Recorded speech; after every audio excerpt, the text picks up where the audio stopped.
तनी कहां जाओ तने कर समझ ली अजा मैं घर में बस के पसार के लो काम ना कुछ करे काहे रखे खाली सुत के खाई मैंने सुनी। अरे एकरा के लिया के जो जल्दी चल चल चल जो ए बताओ तब तो बट ये नहीं लगा परिणाम में मर जाई बेशरम कुछो करी अब एगो काम कौन अगर छू के कह दिहस आ देख ले तो समझ ले कि तू रहबे कि तो हम रहब सोच ले जल्दी जल्दी कर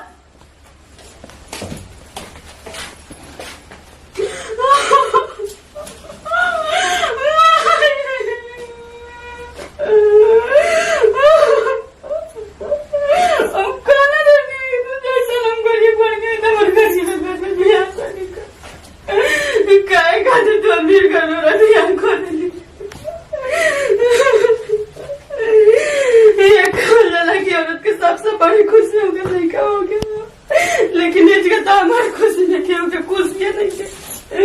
हमारे बोला तो हमसे खुश नहीं गया हमारे घर के गोतिया देख के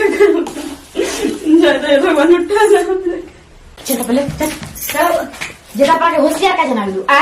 कमर बचाओ तब ठीक है पहुंच भाई बैठ गाड़ी जाता ऐसे बैठ का यू के मरान खोल के सुनी नाना नहीं है नहीं हां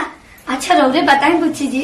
रौरा ना समझ जैसे हम भौ जाए जैसे बड़की सिटी भौ जाए भाई जैसे वो भौ जाइए रबिया देखी तो तीनों कोई के एक बराबर काम से ना करियन हो कहां ने के वो काम कर सगरी काम करती है और काहे ना करे लेकिन ओइसन दे बड़वे तो कैसे करो। अच्छा बुच्ची जी रौरे बताए रौरो जाए ससुरा में और रौरे से कैसे लोग करे देखा हमारा के ससुरा के बात तू मत कह ठीक बा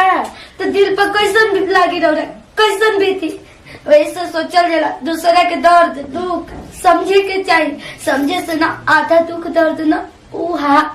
अब तारे के का करे गुरना के पैक तो बड़ी लगता के खातबू ना भौजी उनके माफ कर दो हम तो हमारा के पट्टी खोल देली भौजी हमके माफ कर दो भौजी आज के बाद ना करो दीदी बड़ बानी दीदी करत नहीं जौन भी करते नहीं वो हम जानते कि गलत करते बुरा करते लेकिन रौरा बुच्ची थी ऐसा मत करे ठीक बा भाभी हम ना कहो आज के बाद कहा से कि भाई बा तीनों अच्छा रौरा बताए तीनों राव भाई हमन जाना तीनों भाई के कलाई में रखे बन जाना एक समान बानी ना वैसे समझी तीनों भौजाई